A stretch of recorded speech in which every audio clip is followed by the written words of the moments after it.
Right, question number 15 asks us to sketch the graph of y equals sine of x for 0 degrees is less than or the same as x, which is less than or the same as 360. That basically just means sketch the sine graph.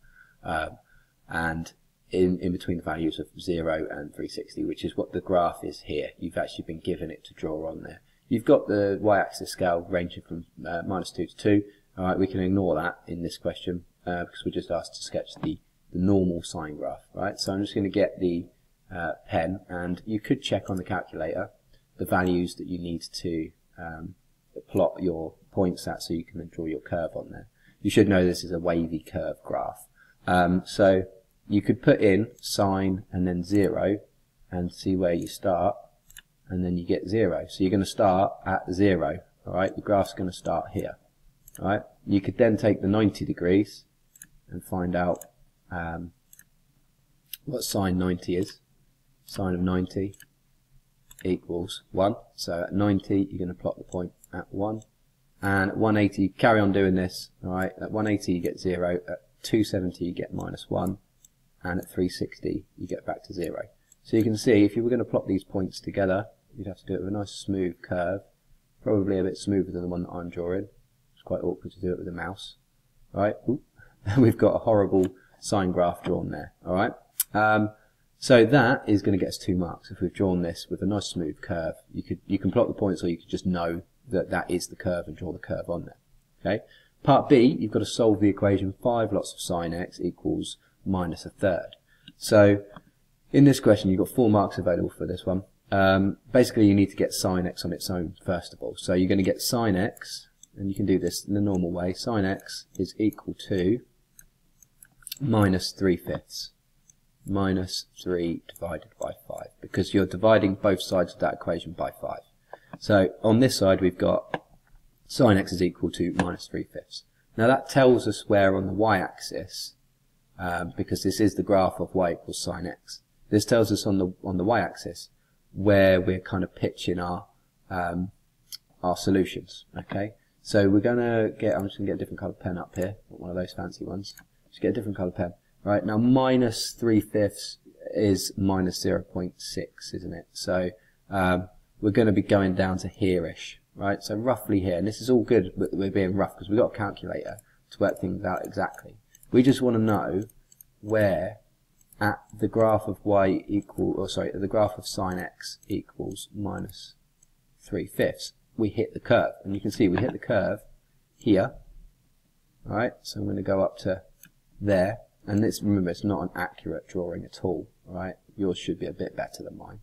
Alright, and we hit the curve there as well. So we hit the curve at 2 points. We carry on through, and obviously, if we were going to continue that graph would continue in the same pattern past 360, and it would continue in the same pattern backwards as well before 360. So what we need to do now is solve to find x. So x equals, now to get rid of sine on this side, as always, you're going to do sine to the -1, inverse the sine, and then in brackets that's going to be -3/5.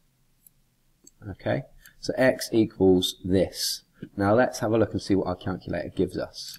Right, now our calculator, when we do that, will give us, see if I can put in -3, press down, fifths, across, close the bracket, equals, we've got this -36.86, and that is a negative number, okay, as we can all see, -36 point etc.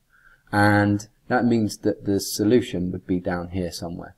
Okay, if this graph were to have continued backwards, okay, we'll be going backwards, and then we go up again, and all that business, right? So that means that we've got this solution here, this one, right, at -36 degrees. So the difference is the thing that we're interested in. We're interested in the difference here, right, the space that we've got here. We've got 36 degrees, right? Now, because we're working with these positive numbers, we've got a difference of 36 degrees at point all those decimal places. So x equals, and we can write a few of those digits down, -36.86, etc. Write all of them. Right, now we've got that number, we're interested in that difference. We can ignore the fact that we've got a negative number there now, alright, and we can look and see where the graph goes through 0 on the x-axis. So that point we're going through 0, and at that point we're going through 0. And we want to find out, and we can see, according to this graph here, we've got this point here that goes up onto the x-axis. We can see that that is going to be one of our solutions, whatever that number is. And to find that number, we can take that difference that we've got here, and that's going to be the same difference that we've got here, and we can add the 36.86 onto 180 degrees. So 180 plus, and then we've got, ignoring the fact it's negative, 36.86, etc. Okay, so we can take that and do that on our calculator, and that will give us one solution. It's going to give us Rx, one of our x solutions. And the other x solution, you can see we've got this difference of 36.86 again here, between the point here and this point here, so where the graph equals 0 on the x-axis. And we just have to take away from 360 this time. So 360 minus the answer that we got on our calculator, ignoring the fact that we were negative. Okay, so there we go. There's our solutions, and you just have to type that into the calculator. Okay, so all that remains is for us to type that into the calculator, and I've got that as my answer on the screen. I don't want that to be a negative number, so I'm going to kind of counteract that by doing 180 minus the answer. Because if I do 180 minus the answer that I had, that's minus minus, and minus minus becomes a plus. So you can see that the answer is 216.86. Now I'm going to round that to the nearest whole degree, 217 degrees. Okay, and then the next one that I've got there, I've got 360 minus the answer that I had previously. So if I was to clear that and go back and have the previous answer here,